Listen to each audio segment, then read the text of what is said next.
ज्ञानाञ्जनशलाकया ज्ञानाञ्जनशलाकया चक्षुर्मिलितं येन तस्मै श्रीगुरवे नमः तस्मै श्रीगुरवे नमः तस्मै श्रीगुरवे नमः। हरि बोल हरि बोल हरि बोल।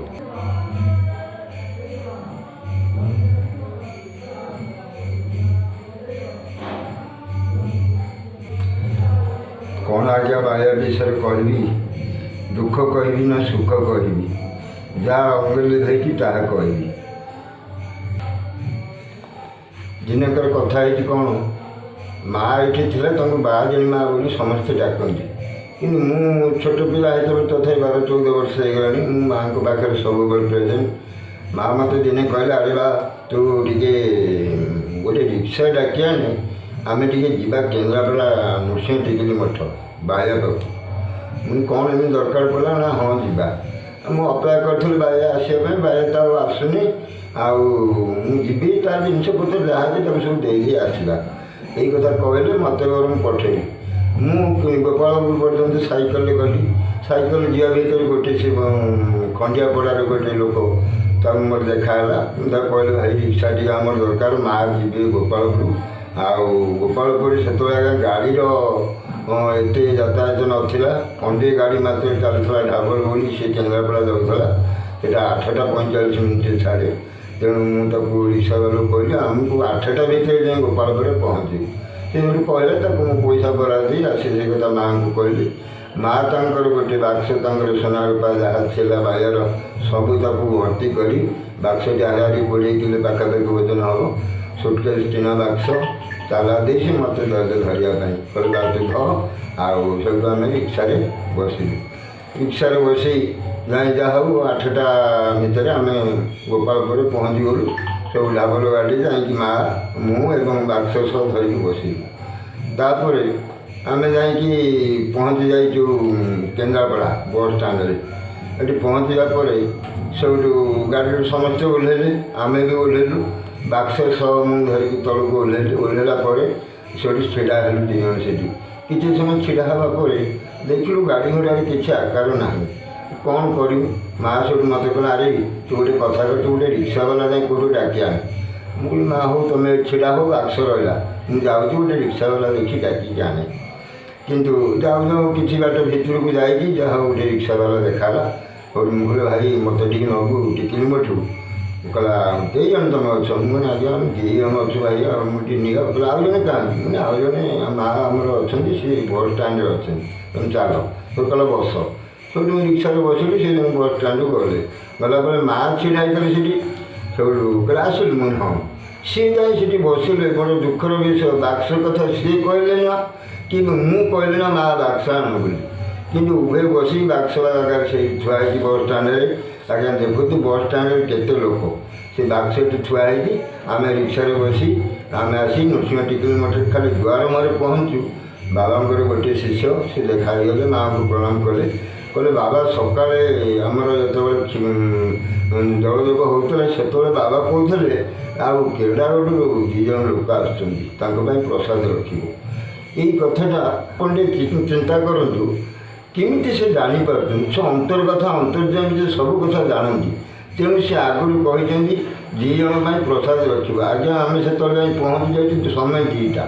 तापर जाकि बाबा दर्शन कलु दर्शन कर माँ भी दर्शन कले दर्शन कर सारी जो माँ कहले अरे बाक्स मुझे माँ को किसी उत्तर करनी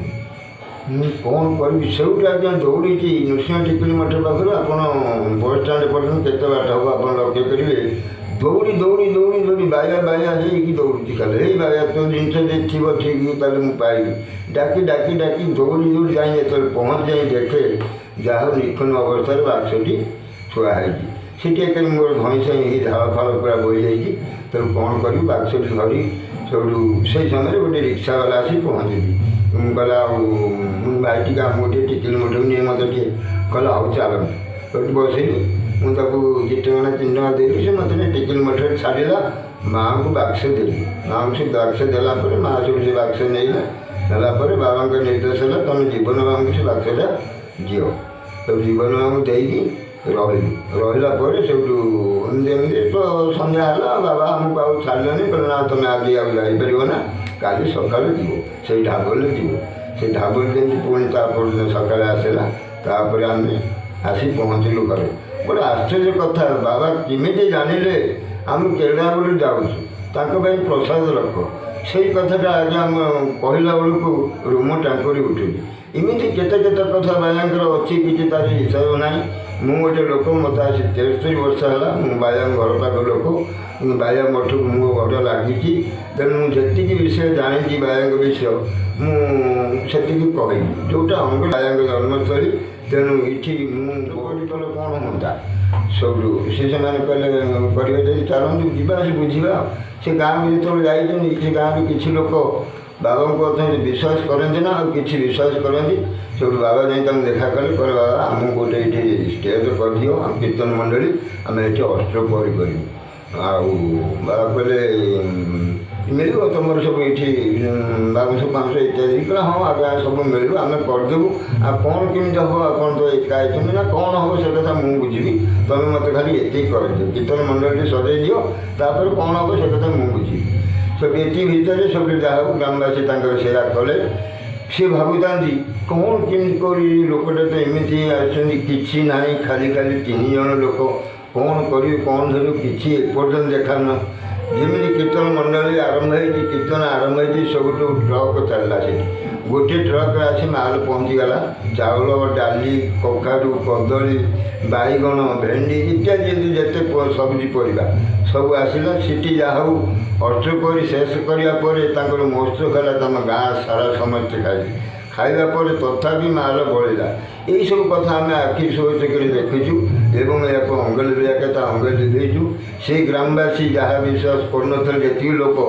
ଦେଖିଛୁ ତାଙ୍କ ଘଟଣା ସବୁ ପଡ଼ିକି ବାୟା ଗୋଡ଼ ତଳେ ନମ ନମ ପଡ଼ିକି ଆଖି ଲୁହଧାର ସମସ୍ତଙ୍କର ବହିଯାଇଛି। ସେ ବାୟା ମଣିଷ ନୁହନ୍ତି, ସେ ସ୍ୱୟଂ ଦେବତା। ତେଣୁ ତାଙ୍କୁ ଆମେ କ'ଣ କହିବା, ଆମେ କ'ଣ କହୁଛନ୍ତି, ସିଏ ସବୁ ଜାଣୁଛନ୍ତି। ତାଙ୍କ କଥା ଆମେ ଦିନ ବି ଘଟିବ ନା କି ରାତି ଘଟିବ ନା, ଆଉ କ'ଣ ତାଙ୍କ କଥା କହିବି, ଏତିକି କହି ମୁଁ ଆଜ୍ଞା ରହୁଛି।